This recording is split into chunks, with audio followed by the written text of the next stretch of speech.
legitimate political, there was nothing about January 6th which was legitimate political discourse, including what the President of the United States had to say.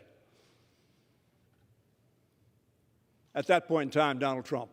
Senate just a few days ago passed unanimously a resolution asking to open up the Capitol again to the American people, our constituents who still are not able to come to the Capitol to visit with members of Congress, to sit in the gallery, to participate even in the State of the Union.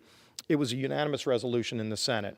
There is a companion resolution by Congressman Stile that was filed, H.Res. 961, that would do the same thing and express from the House's side what the Senate just expressed, and that is it's time to open up the Capitol to the public again. The Senate Republicans and Democrats came to an agreement to do it. I would just ask that we do the same and show the American people that the People's House is open to the people of the nation. If the Senate can come to an agreement on it, again, I don't think there's anything controversial in the resolution, but I would ask that we could bring that up as well, and I would yield. I thank the gentleman for that question. And the answer to it is the Office of the Attending Physician and the Sergeant at Arms in both the Senate and the House are looking at that, both from a health standpoint and from a security standpoint. I think all of us agree that the American public's access to the Capitol ought to be as fulsome as possible, given constraints of health concerns and of security concerns. And so I join the gentleman in saying, and I've said to the press, as soon as we can do that responsibly, we ought to do it. And so I agree with the gentleman. Oh, I appreciate the gentleman's consideration. I want to add something. And I would yield again. That is of great concern to me.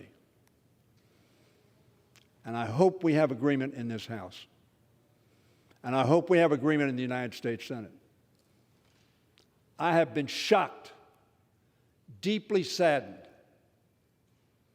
when your party passes a resolution and tells the American people that January 6th was legitimate political discourse. Mr. Whip, if we are telling people in this country that January 6th was legitimate political discourse, we're going to have great concerns about opening up this Capitol for the safety of our members, for the safety of the public who wants to visit, for the safety of our staff. And I would ask my friend, do you believe that January 6th reflected legitimate political discourse? I was shocked, astounded that a major political party in this country would tell to the American people what you saw on January 6th was legitimate political discourse. Will you please reject that concept, reject that conclusion that what they saw on January 6th had anything to do with a legitimate political discourse? Yes, I want to open up the Capitol, but I don't want to make any representation to the American people, Mr. Speaker, that what happened on January 6th bore any resemblance to what we as Americans believe is legitimate political discourse. Rightfully, Senator McConnell and your former candidate for President of the United States, Mitt Romney, rejected that out of hand. I would hope you and your party would do so on this floor and tell the American people, yes, we want to open up this Capitol, but do not delude yourself that anything you saw on January 6th bears any resemblance in any way to legitimate political discourse. I had not brought that up, but I am constrained to do so as we talk about opening up our Capitol. Tuesday night, we were in armed camp. You saw it, I saw it, we all saw it. Fence around the Capitol. Men and women with automatic weapons, both military and civilian, because of what happened on January 6th, because of the concern they had for the safety of our democracy. and of the ability of the President of the United States to come and give a State of the Union address to the assembled members of the Congress of the United States and the United States Senate. That's why all that was there. And very frankly, inexplicably, your party National Committee passed a resolution, apparently overwhelmingly, that told the American people that January 6th was a legitimate political discourse. Would the gentleman yield I will yield on that? And first of all, I've been very clear from the very beginning. Anyone who broke into this Capitol ought to be held accountable and is being held accountable. More arrests have been made than probably all of these cities where people were burning down cities across America this summer. And that's something that ought to be addressed. And, you know, your party doesn't want to talk about that. Just want to talk about January 6th. These resolutions are not about January 6th. It's allowing the American people to exercise their First Amendment right to come and meet with their members of Congress, which they're not able to do right now. And so if you look at that resolution, the head of the RNC even came out and said that's not what they were referring to, what the gentleman just alluded to. They said they were talking about the people that weren't even in the District of Columbia on January 6th who are being targeted right now. That's what they said that they were doing. You can go take that up with them. I've been clear about what's happened to the people that broke into this Capitol, and that everybody who breaks the law to be held accountable, not just the people that broke in here on January 6th, but also the people that burned cities down over the summer of 2020 who haven't been held accountable. And that's something that angers people all over the country. They want to see the law equally carried out to people who broke the law, no matter where they were, here or in cities across America. So if you want to criticize one side of it, at least be willing to criticize the other side of it too. I surely have.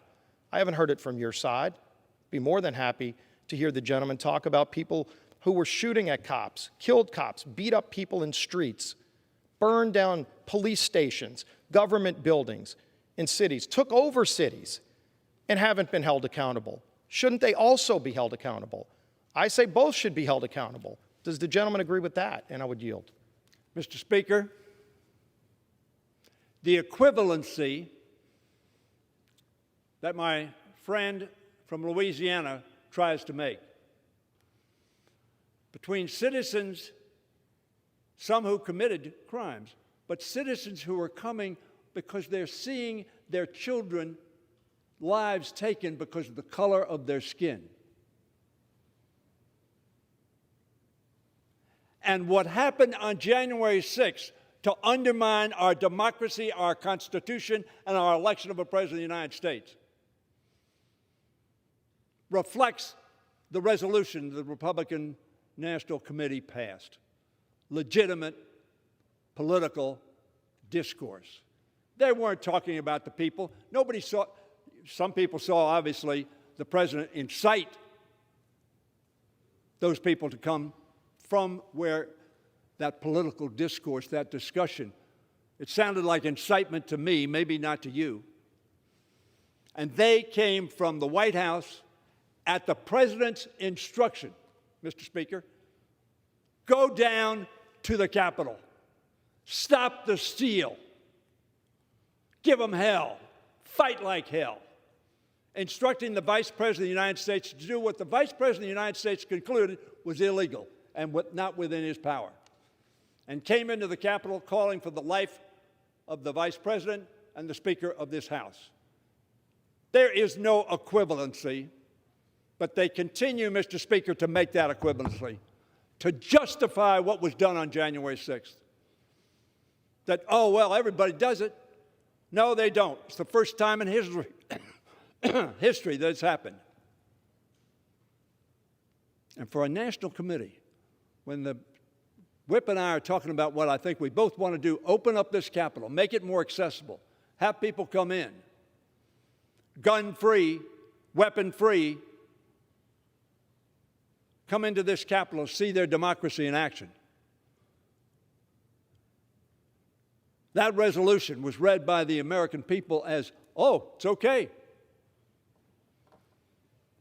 Legitimate political, there was nothing about January 6th which was legitimate political discourse, including what the President of the United States had to say. at that point in time, Donald Trump. That wasn't legitimate at all. 60 courts determined Joe Biden was elected, and he still, to this day, lies to the American people. And sadly, too many people believe him, which led to January 6th and the violence. And I'm sure that the whip believes they ought to be held accountable if they came in here and waved guns at people and killed a police officer. And I appreciate that he said that. And if he believes, as Romney believes, as McConnell believes, McConnell didn't say they were talking about the people talking in the political discourse, and should we do this, should we do that? McConnell responded to that resolution exactly as I have, understanding exactly what it meant. Inexplicable. And very frankly, if we're going to open up this Capitol, we need to have all of us tell every American we're opening the Capitol to peaceful, sure, political discussion. That's what this place is all about. That, Mr. Speaker, is what this discourse is about. Differences of opinion, how we resolve them, how we reach consensus, how we hopefully bring people together. But not by waving racist flags, not by hanging gallows in front of the Capitol. That's not how we do it. And we are all 435 of us, reject it out of hand. Not in any way try to make it look like, well, some other people did this and some other people did that, and therefore it's okay. They attacked our democracy, our Constitution, this country. They were traitors.